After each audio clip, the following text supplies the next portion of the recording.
Welcome back to Round the Cauldron, where we talk theology, philosophy, and everyday life as a modern witch. If you like the show, please leave a review wherever you listen to help other witches find me. Don't forget, you can help support the show at patreon.com/roundthecauldron for as little as $1 a month and get patron-exclusive content. If you're ready to hop into the show, grab some coffee, pull up a seat, and join me round the cauldron.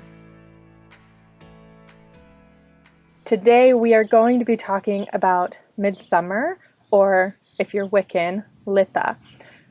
First, I need to say that I'm recording outside, so you might hear birds or the several dogs that are in my neighborhood bark, but it's such a nice day outside today that I needed to take advantage of it. So I'm recording outside. There might be some background noise, but that's okay, right? As long as I'm taking advantage of the sunshine while it's still here. So as I said, we are talking about Midsummer. For those that don't know, Midsummer is also called the Summer Solstice, and the day that it is celebrated in the northern and the southern hemispheres are opposite, and the date actually depends because a solstice is an astronomical event. So it typically ranges in the northern hemisphere anywhere from June 20th to June 22nd. And when we are celebrating the summer solstice here in the northern hemisphere, those that are in the southern hemisphere are celebrating the winter solstice. So this year, 2020, summer solstice will be on June 20th, which if you're watching this when this video comes out, that will be next week. So today I'm going to speak briefly about Litha, which is the celebration that happens at the summer solstice in many Wiccan traditions. But I'm mainly going to be focusing on Irish tradition and history behind the celebration of Midsummer and the summer solstice. And this is because I'm an Irish pagan. So briefly, as we speak about Litha, within Wicca, Litha is a celebration of the summer solstice. On the surface, it's as simple as that. In Wicca, the god and goddess are in full swing with their romance. The goddess is heavily pregnant, and this is shown in the abundance and the prosperity of the crops that are currently growing in the summer season. The god is the protective and nurturing summer sun, and together they bring about this change, this turning point at summer solstice. Some correspondences that I've seen in Wicca for Litha or the summer solstice include bees, butterflies, and birds. The colors gold, red, orange, blue, and yellow. All early summer fruits and vegetables, as well as sweet treats like honey cakes, which if you stick around and you make sure you're subscribed to my channel, podcast listeners, the link will be in the show notes. On Thursday, I will be showing a new recipe that I have for midsummer cinnamon sweet cakes. They're little cupcakes with buttercream frosting and they're low carb. So make sure you're subscribed so you can get that recipe or just follow my website. Some other foods and drinks that are associated with Litha in Wicca include strawberries, sun tea, and any other type of herbal tea. Then there are some different plant correspondences, and those include mugwort, chamomile, rose, lily, and oak. So as I said, I'm not really going to cover the whole history of Litha in Wiccan practice. I'm sure there are several videos on YouTube, several different podcasts out there, and websites that have a plethora of information on Litha and a Wiccan perspective. I want to cover Midsummer and the summer solstice from an Irish pagan perspective. Now, before we go through and talk about all of the things that I have written down on my notes, I just need to give a big thank you to the same resource I always use for Irish paganism, Laura O'Brien. They have done so much work around gathering resources and making sure that it's available to those of us who don't have access to those things that are in Ireland. And a lot of the information from this particular episode comes from Laura O'Brien and bouncing off of their sources too. So definitely, if you're interested in Irish paganism or Irish spirituality at all, check out their website and their YouTube. I will leave all of the links in the description and in the show notes for you as well. So obviously, in speaking about Midsummer, the first thing that we know that we're celebrating is the summer solstice, the astronomical event where it is the longest day of the year. It is the day when there is the most sunlight per hours in a day.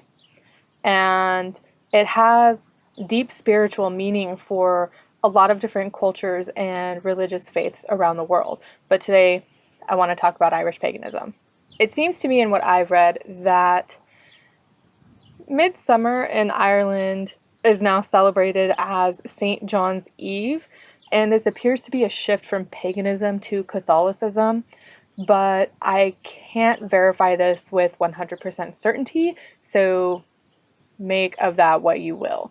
But it's interesting, for me anyways, to note the similarities between the days of St. John's Eve versus Midsummer and the different practices in both sort of celebrations. So I have here some notes, and all of the links for these sources will be in the description and in the show notes.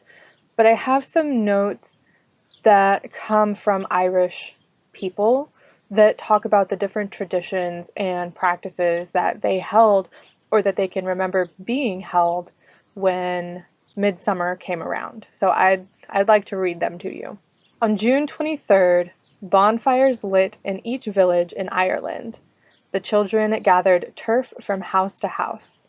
The people would sit around the bonfire and tell stories.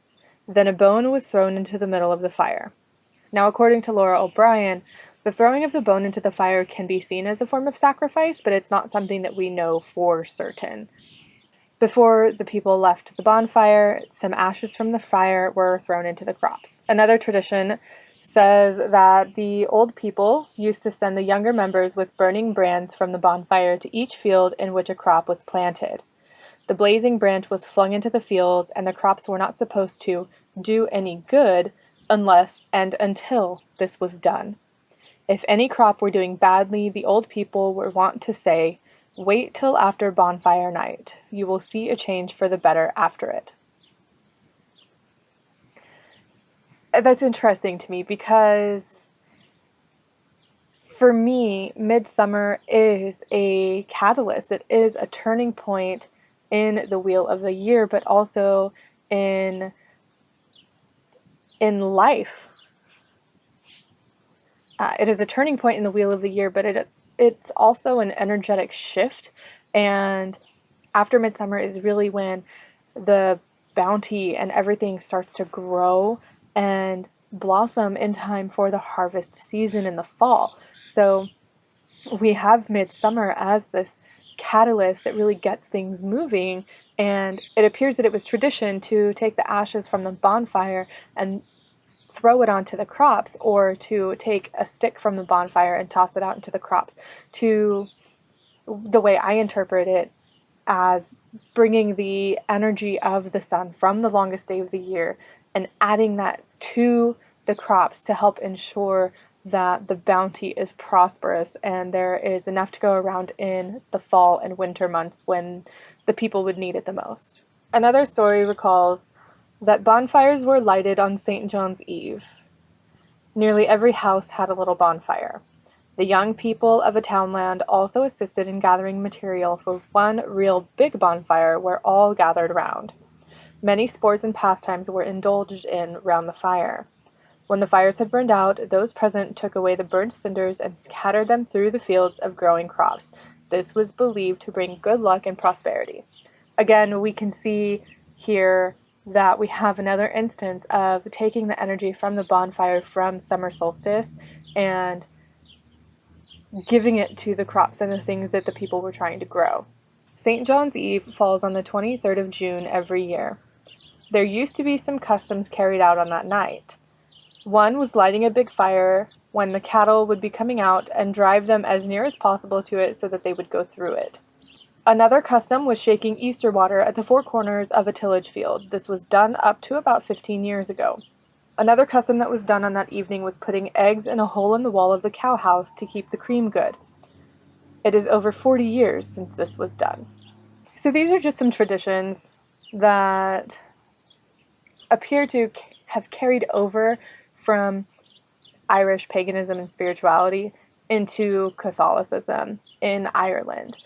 And if you look at them closely, you can see that they do have a lot of pagan roots to them. There's a whole idea behind the fire and making sure that the potency of the sun on the summer solstice was collected and used for the greater good of the community. In this case, the ashes were collected, or a stick was collected from the bonfire, and it was used in the crops and the fields of the peoples and the food that they were growing. Based on these customs, we can use them in a modern sense to align ourselves with the natural cycles of the world. If you grow your own food, this is a great time to have yourself a little bonfire or just a fire and use the ashes from your fire from summer solstice and scatter them around your crops to help them blossom and be fruitful. If you don't grow your own food, that's fine. Not many of us do. But if you don't grow your own food, you can use the energy of summer solstice to help cultivate and blossom those things inside of you that you want to help grow and cultivate. Maybe your sense of kindness or your generosity or even different things that you want to learn. You can use the energy of the summer solstice to pull that into yourself and give yourself a little spiritual boost. So Irish tradition and Irish spirituality, they are living traditions.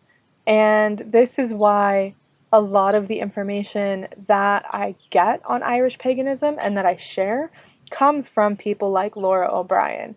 They are there in Ireland, they grew up there, they are native to Ireland and to those spiritual practices. So I feel that they are good resources, and they are the people that we should be learning from if we are going this route. So this is why I always use Laura O'Brien, their website, and their sources to help get the information out there too, as well as how I use it in my own practice. So I'm not going to sit here and tell you how you should practice or how you should celebrate the summer solstice. Celebrate it however your tradition calls you to. If you're Wiccan, celebrate Litha. Just keep in mind that some of the things that you might do have roots outside of Wicca, and it might do you good to research that a little bit and find the cultural significance of what you're doing.